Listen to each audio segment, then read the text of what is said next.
Cadillac Ranch. It's all underwater though, so I'm gonna have to get some drone shots.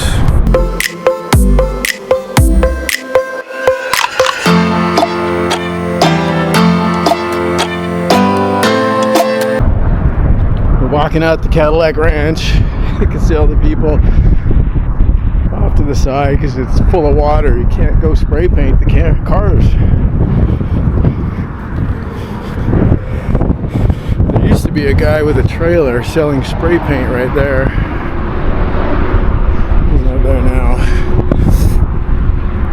Anyway, these people probably came with their cans of spray paint and they can't get close enough to the cars. Look, it's all underwater.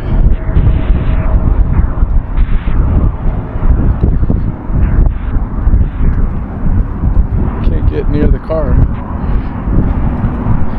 That's funny. No spray painting today.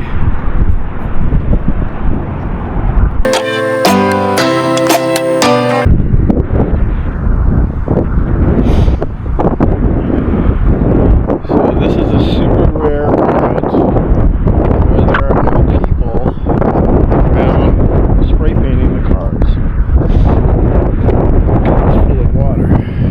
Muck. Ow, ow. Mud everywhere. I have to change my shoes, those are muddy. Anyway, I got some good drone shots. Have a look at the drone.